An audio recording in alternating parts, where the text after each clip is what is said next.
suka itaka suka ta suka itaka suka ta suka itaka suka ta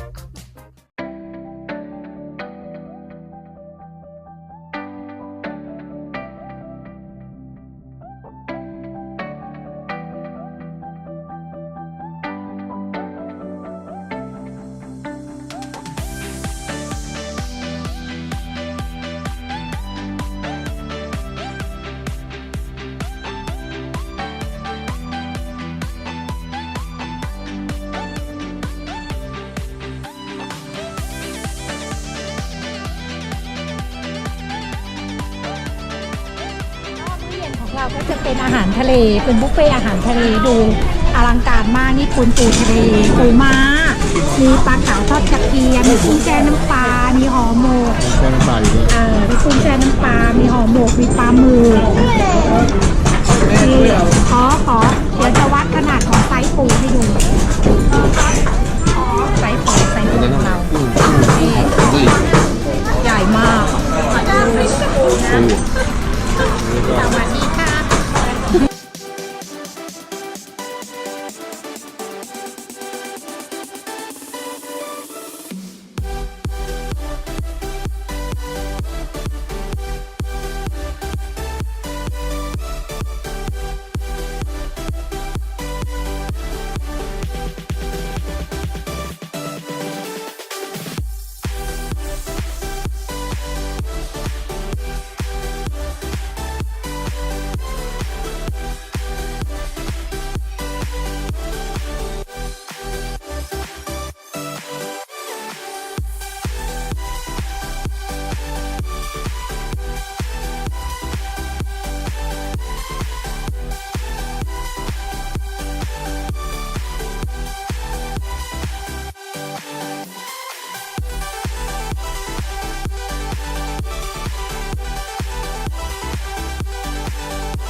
ตอนนี้ก็จะกลับบ้านแล้ว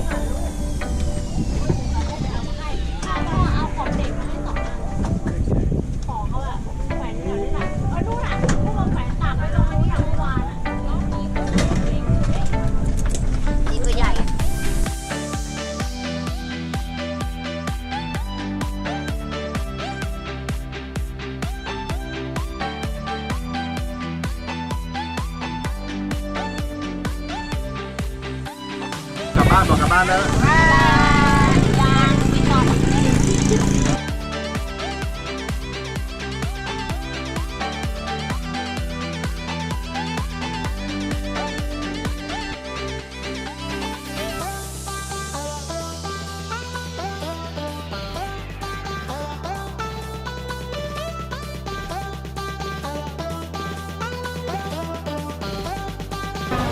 ตอนนี้เราก็มาถึงหาดเจ้าหลาแล้วก็มีอาหารร้านแนะนำคือร้านเรือนริมน้ำซึ่งได้วงในของที่นี้เลยแล้วก็เมนูเด่นของร้าน มีกุ้งเจ้าชู้มีกระพงหลายใจ ตั้งใจมากินกุ้งเจ้าชู้เลย เราต้องการมากินกระพงหลายใจ ไอ้กุ้ง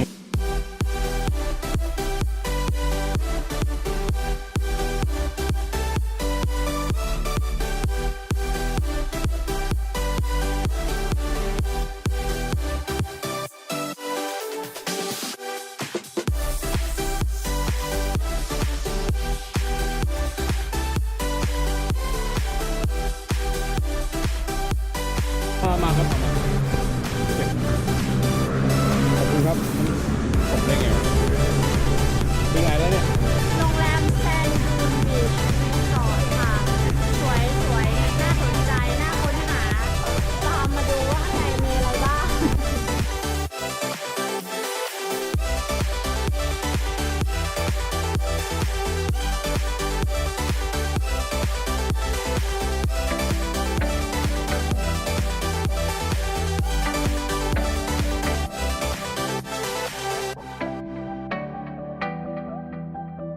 ตอนนี้เราก็อยู่จันทบุรีแล้วก็มาเที่ยวงานมหกรรมผลไม้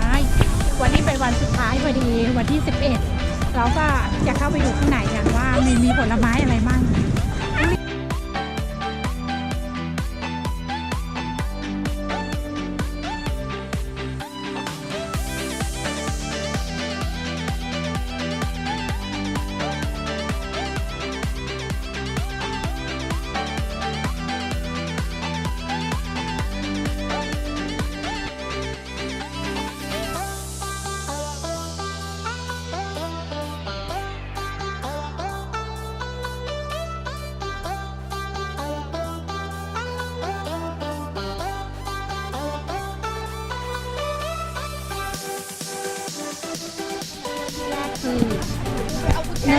เนินนางพญาใช่ไหม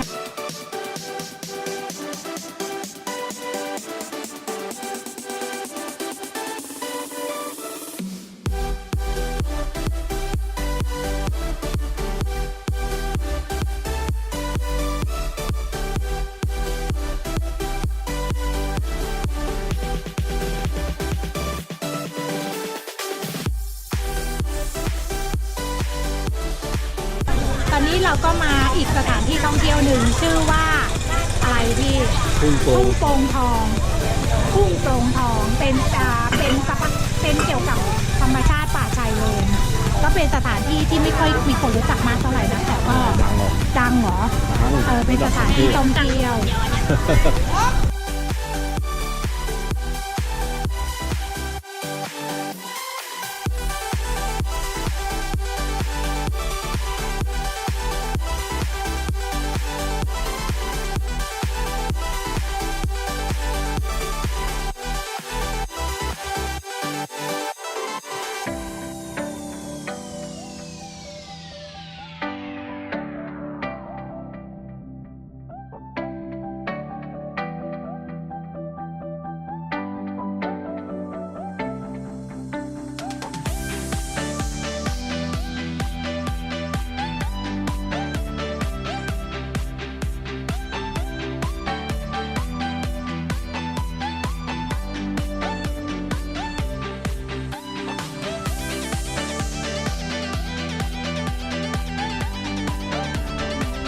แล้วก็จนมาถึงศาลเจ้า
โชคดีครับ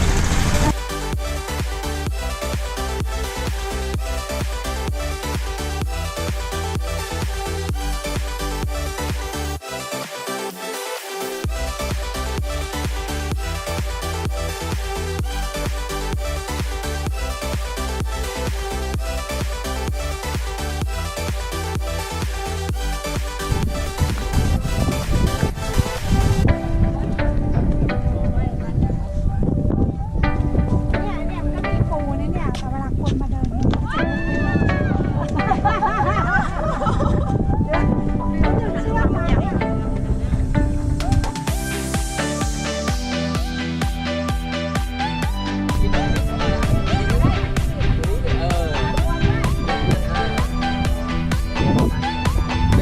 ไม่เหมือนบอกเหมือนสัตว์